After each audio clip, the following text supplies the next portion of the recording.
It began with silence.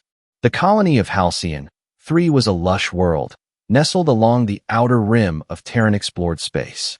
Forested valleys, crystal lakes, and skies that shimmered with auroras. It was humanity's dream outpost, a peaceful civilian hub with only a token military presence.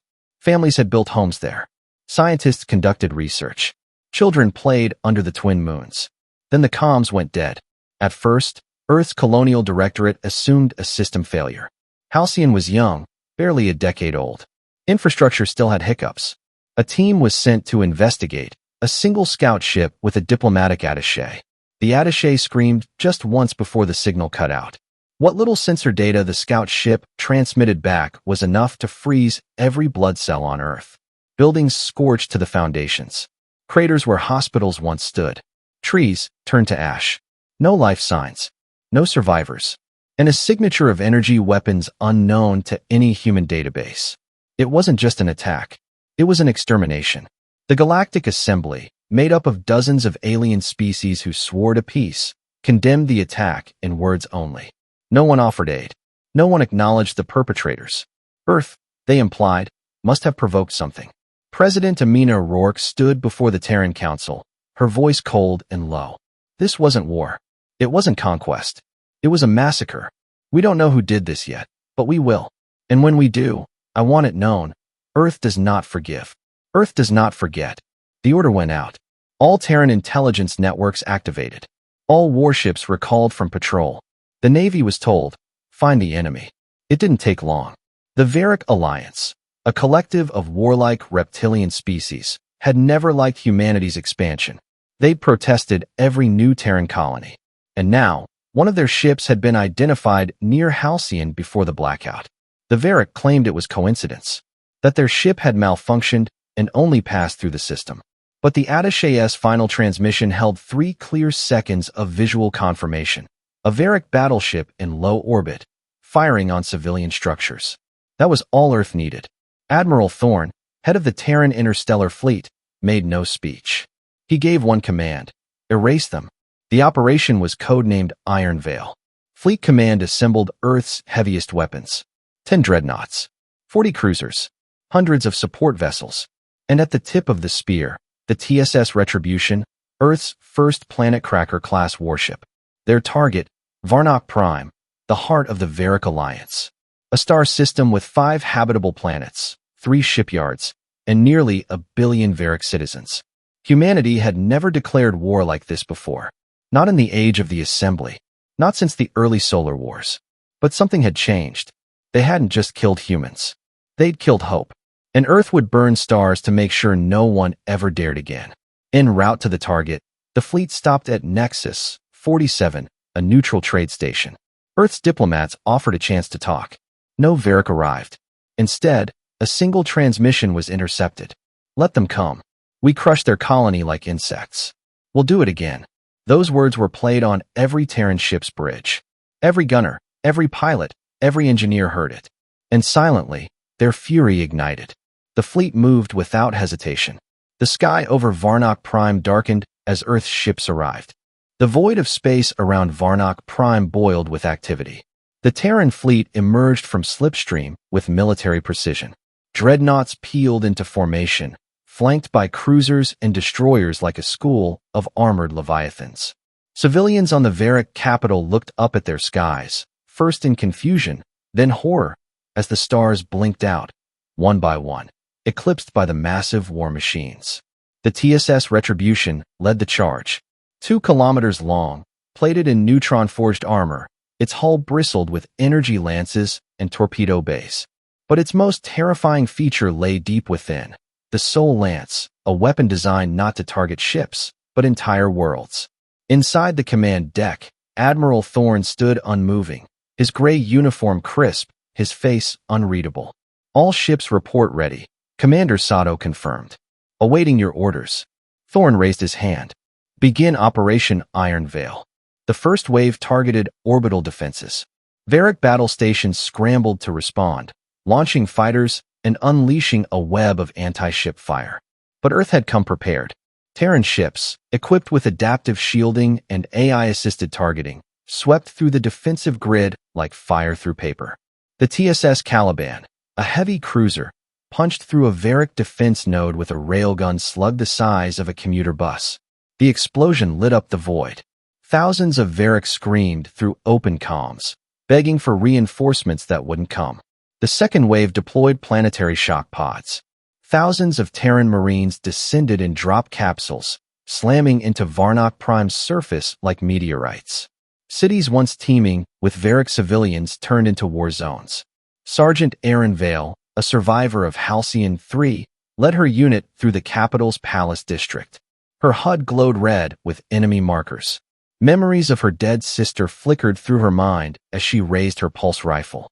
"No mercy," she growled. "Make them remember." Gunfire erupted. Drones flew overhead, mapping resistance. Exosuits carried human soldiers through fire and shrapnel with machine-like determination. The Varric, despite their brutality, had not faced war like this. Humanity had learned from peace. Now, they were teaching with vengeance. Back in orbit, the Retribution rotated slowly, its ventral bay opening. The Sol Lance powered up with a low hum that grew into a screech. Its antimatter core spun in containment fields as planetary coordinates locked. "Admiral," said Sato, her voice quieter now. "You're targeting the central continent. Population, 400 million. That's where their military command is," Thorne replied. "Their navy, their war councils, their breeding centers. They built it on one continent to protect it. They made our job easier." There was a long silence. "Confirmed," she said. The Sol Lance fired. A blinding white beam lanced through Varnock Prime's atmosphere, slicing across the continent like a god's wrath. Mountains shattered. Oceans vaporized. Cities vanished. The ground burned glass smooth for hundreds of kilometers. Satellites caught the event and transmitted it in real time across the galaxy. Varric command collapsed. Their empires will broke. Elsewhere in the galaxy, the Galactic Assembly watched in horror. They had seen Terran diplomacy. They had praised Terran science. But this was something buried deep in Earth's history. An ancient fury unshackled. A people who had built peace with clenched fists and never forgotten how to strike. Petitions were made to stop the assault, to call for restraint. They were ignored. Back on Varnock Prime, surrender beacons blinked across remaining cities. Varric soldiers dropped weapons. Civilians fled in chaos. But Earth wasn't done. Admiral Thorne stood before a galactic channel. "Let this be our message. You killed our children. You erased a world. In return, we erased a star system's worth of your arrogance. Next time, there won't be a warning." And just like that, Earth cut the transmission. Smoke still curled into the stratosphere of Varnock Prime as the Terran fleet pulled into high orbit. Fires raged across the central continent where the Sol Lance had struck, and ash turned the blue skies a grim, suffocating gray. But the battle was far from over. Though the Varric Empire's command structure had been decimated, resistance cells flared across the remaining continents like sparks defying a storm. Aboard the TSS Retribution, Admiral Thorne reviewed the updated battlefield scans. Holographic maps displayed regions still emitting active military signatures. Red zones pulsed steadily in the equatorial jungles and mountainous polar outposts. "They're still trying to fight," Commander Sato reported. Her voice, no longer edged with fear, carried a cold professionalism. "Scattered generals have declared themselves planetary leaders. They're rallying what forces they have left." Thorne's lips thinned. "Cut off their tongues." Ground operations resumed. Orbital reinforcements landed across strategic strongholds, deploying heavy artillery walkers and aerial suppression drones. Varnock Prime, once a jewel of the Empire, now screamed under the weight of Terran boots. Sergeant Aaron Vale's unit pressed into the equatorial zone. The humidity choked her helmet's filter system, but her mind remained focused. "They're using children," one of her squad whispered over comms. The Varric, they put guns in their hands. Aaron paused behind a collapsed stone wall. In her scope, she saw it too, a line of juvenile Varric forced to stand guard at the entrance of a bunker. Her breath caught. For a moment, the image of her sister flashed again. Flashbangs. Smoke. No lethal rounds. Move. Her squad advanced like phantoms, disarming, disabling, and subduing. These weren't soldiers. They were victims of desperation. Aaron made sure they lived. Behind her, medics and evacuation teams arrived to collect the wounded. But not everywhere was as merciful.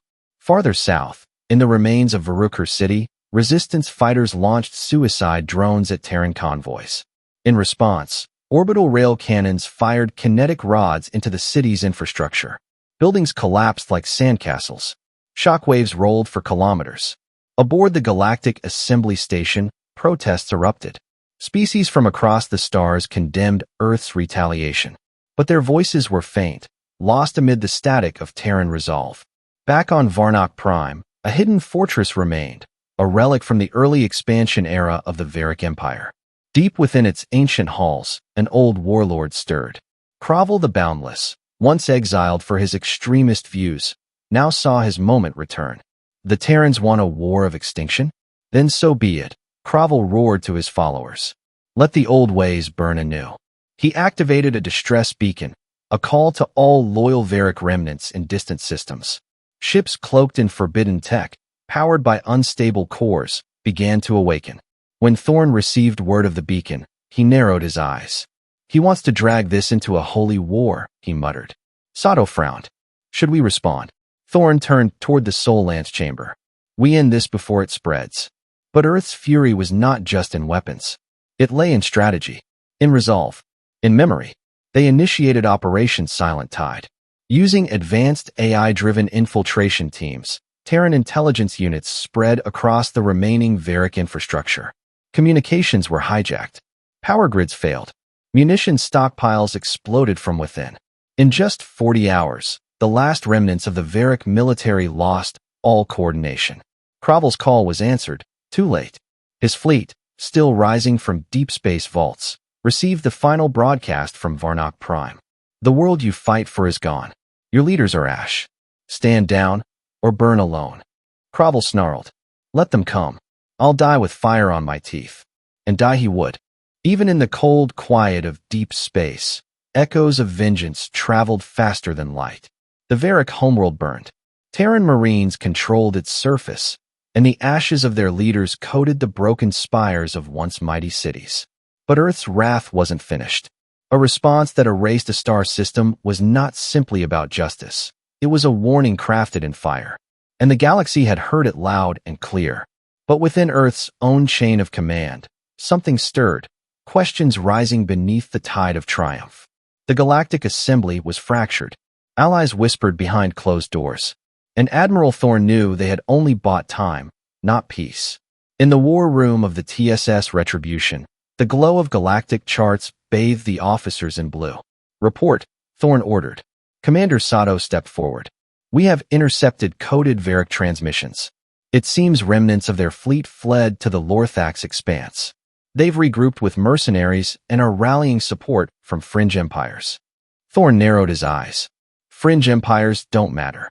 What about the Syndicate? The Syndicate is neutral, officially, but we've seen weapons shipments crossing their space. Thorn turned to the holo display. A crimson region flickered into focus. The Lorthax expanse, a chaotic region governed by criminal networks and warlords. Then they're not neutral. They're next. Back on Earth, debates exploded across the Interstellar Council.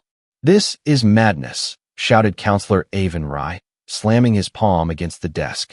We struck back, yes, but now we risk becoming the very monsters we punished. Monsters, replied Counselor Nadira. They glassed Halcyon 3. They wiped out children, scientists, explorers. If we do not teach the galaxy that blood has a price, they'll spill ours again. A hush fell across the chamber. Then came a single message, broadcast live from the wreckage of Varuk Prime, recorded by a fleeing refugee. They sent one prisoner back to Earth in chains. Now Earth sent chains back, wrapped around our empire's throat. Public opinion tilted instantly. War fervor rose again. Recruitment surged. Humanity had become the storm. Meanwhile, far from Earth, Sergeant Erin Vale moved through the ruins of a Varuk Vault city with her squad. Scan shows hidden chambers beneath, her tech specialist said. Vale nodded. We clear them. They descended into the dark, heat signatures flickering. The resistance was desperate now. Young Varuk fighters, barely trained, clutching outdated plasma rifles. Vale hesitated only once, staring into the frightened eyes of a Varuk child holding a stone, as if it were a weapon. She lowered her rifle. He's not the enemy. Let him go. The boy ran. Her squad didn't question the call. Aaron Vale's fury burned bright, but not blind. She remembered her sister's face in every innocent spared. Above, the fleet repositioned. More worlds had joined the Varuk resistance. Earth's battle groups fanned out. And then came a message that changed everything. They've taken Terran diplomats hostage. It was an act of desperation by the remaining Varuk leadership, now fractured and clinging to survival.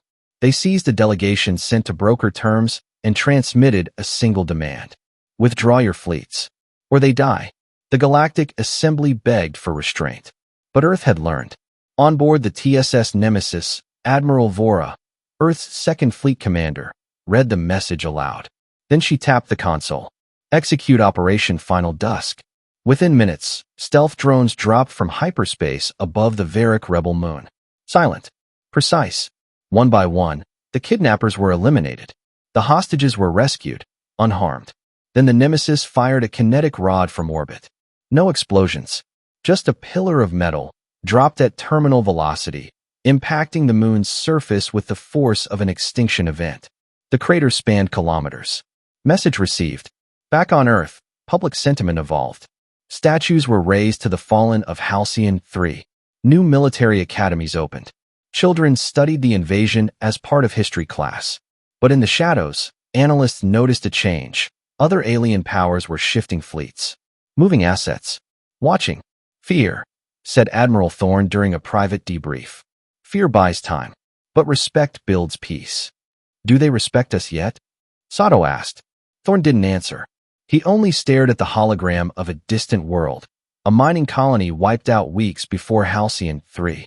Unclaimed, undiscussed, forgotten. Prepare the recon fleets, he said at last. Let's find out if there are more enemies lurking. The war was not over. The galaxy had only begun to understand what it meant to provoke Earth. The Lorthax expanse was a graveyard of forgotten ambitions. Scattered empires, lost warlords, rogue AI fleets. It was where alliances went to die. Now, it was the last hope of the Varuk remnants. And Earth had sent its predators to finish the hunt. The TSS Harbinger emerged from hyperspace, its armor blackened like obsidian, bristling with stealth jammers and AI-guided rail arrays. Captain Mira Callan stood at the helm, her voice sharp. Engage silent approach. Full cloaking. Begin scan sweep for Varuk signatures. Her crew complied without a word. Every officer aboard had either lost someone on Halcyon 3 or in the ensuing war. Revenge was not emotion, it was protocol. They drifted through the expanse like a whisper. The data streamed in, Varuk outposts, rearming platforms, black market supply nodes. Mercenaries of all kinds clustered around the Varuk, drawn by desperation and deep credits. But Earth wasn't there to negotiate. They were there to erase. Back on Earth, President Lian Kale met with the Defense Council. We have authorization from the Interstellar Accord for a limited strike, her aide informed. Limited, Kale said, raising an eyebrow. They wiped out a colony. We've turned the tide. There is no limited left. We either end them, or we let this rot spread. Admiral Thorne's image flickered into view. We believe they're developing a new weapon, he said without preamble. Stolen tech. Possibly Terran, from Halcyon 3 labs. If they activate it, it could destabilize the expanse. Kale's face went still. Then we activate Contingency Plan Fenrir. Thorne nodded. Understood. On the edge of the expanse, Sergeant Aaron Vale and her strike team were already boots down on Outpost 19R, a jungle-covered moon sweltering with heat and tension. They had located a research facility buried beneath the foliage, one cloaked in old Varuk shield tech, recently reactivated. Movement ahead, her scout whispered. On my mark, Vale said. They breached the complex. What they found inside made even the most seasoned soldiers pause. Terran tech, cryotubes, genetic amplifiers, and something worse, data logs showing human prisoners from Halcyon 3 used for experimentation. Most had died. One remained. Subject 01. Status, in stasis. Genetic fusion at 92%. We take him with us, Vale said through gritted teeth. We bring it all down. She planted charges as they extracted. Minutes later, the jungle lit up with fire. The war escalated fast. News of human experimentation hit the networks. Earth's population, already angry, turned apocalyptic. Protests ended. They didn't need to push for war. The war had already pushed back. Every battle group was deployed. Every reserve activated. The Third Fleet, long kept hidden in Saturn's shadow, launched. The TSS Juggernaut, Earth's heaviest dreadnought, entered the expanse. The Varuk coalition tried to scatter. It didn't matter. Earth hunted them down like wolves in the dark. Captain Callan led the charge into the heart of the expanse, the former Kreshy shipyards, now rebuilt as the Varuk Command Nexus. Deploy EMP lances. Target their relays first. No comms, no reinforcements. Stealth drones slipped through the defenses. Explosions erupted silently. Then came the railguns, tearing through shielding like parchment. Varuk cruisers tried to respond, but Earth's predictive AI had evolved. They missed. Earth did not. By the time the Juggernaut arrived, it was less a battle and more an execution. The Nexus fell, but the war's climax came not in orbit, but on the surface of Draenor 5, where the Varuk leadership made their final stand. Admiral Thorne personally led the landing, flanked by veterans of the Halcyon massacre. They fought through bunkers, through flame and plasma, until they reached the command chamber. There, the Varuk pre-march, scarred, beaten, proud, stood defiant. "You've become worse than us," he hissed. "No," Thorne replied, drawing his sidearm. "We became what you forced us to become." He fired once. The war was over. The aftermath was complex. Earth didn't claim new territory. They dismantled the Varuk's infrastructure, freed their slaves, and turned the expanse over to the Galactic Assembly under strict neutral oversight. But Earth's message was immortalized in every burning ship, every silent battlefield. You do not touch humanity. You do not erase their colonies and expect survival. You do not make war on Earth and expect to write the history books. As for the galaxy, they watched and remembered, because Earth, once pushed too far, had responded with the fury of 1,000 suns. In the wake of Draenor 5, silence swept across the stars. Not the kind that brings peace, but the stillness of a forest after wildfire, devastated, smoldering, transformed. Earth's forces had withdrawn with surgical precision, leaving behind a galaxy that no longer saw them as passive members of a peaceful alliance.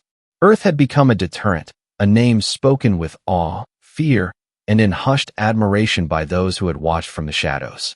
But in orbit above Halcyon 3, the true cost of the war was being measured. Admiral Thorne stood aboard the TSS Juggernaut, gazing down at the planet where it all began. "Run the final sweep," he ordered. "Every last biosignature, every field, every crater. I want nothing overlooked."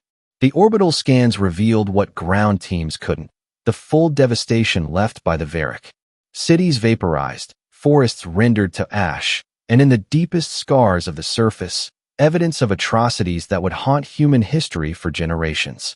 Dr. Mara Elin, chief forensic analyst, joined him on the bridge. Her face was pale. "There are sites where they tested weapons on children. They didn't just destroy the colony. They wanted to break our will. They failed," Thorne said quietly. "But we'll make sure this never happens again." On Earth, President Lian Kale addressed the United Interstellar Assembly. The delegates had not expected her to appear in person, not after the scale of Earth's retaliation. But she arrived in her Navy suit. No guards, no pomp, just the leader of a species that had been driven to the edge and clawed its way back, bloodied but standing. She took the podium, her voice calm. "We warned the galaxy. We signed the accord. We extended hands in peace. One of our colonies was erased, not conquered, not warned, but annihilated. The Varuk believed we would protest. Instead, we buried their empire." Gasps rippled through the chamber. "Let history record. Earth did not start this war, but we finished it. We do not seek vengeance. We seek certainty. Certainty that no power, no empire, no species will ever again believe humanity is a target without consequence." She stepped down. The chamber was silent. Then, one by one, species that once dismissed Earth began to rise, not in protest, but in solemn acknowledgement. Across the stars, monuments rose. On Halcyon 3, survivors and descendants rebuilt with determination. The cratered surface bore scars that would never fade, but neither would the stories. Statues of the fallen lined the Valley of Glass, names etched into obsidian walls. Children learning not only of the tragedy, but of the unity that followed, the strength forged from ash. And above all, a single phrase carved in Terran and galactic standard. Never again, without answer. Captain Mira Callan didn't return to Earth. She remained in the Expanse, commanding the patrol fleet now tasked with ensuring neutrality. Pirates, warlords, remnants of Varuk cells, they tried, but none escaped her net. She became legend. They called her the ghost of the Expanse, a shadow that struck before sensors registered her presence. A human who had seen her planet burn and vowed it would never happen again. And in the deepest vaults beneath Earth's capital, the remnants of the Varuk weapon projects were locked away, monitored, studied, but never replicated. Among them, Subject 01. He had survived. Genetically altered, mind fractured, but undeniably human. Sergeant Aaron Vale had visited him weekly, speaking, listening, slowly helping him find his identity again. In time, he would speak. In time, he would remember. But until then, Earth kept him safe. Not as a weapon, but as a victim they refused to abandon. The galaxy would recover, but it would never be the same. Because now, when diplomats sat at tables, they asked, what will Earth think? When warlords plotted conquests, they whispered, will Earth intervene? And when tyrants raised their banners, they paused, remembering what happened when humanity was crossed. A colony erased. A species enraged. A star system turned to dust. The stars had learned. This was Earth. And Earth did not forgive.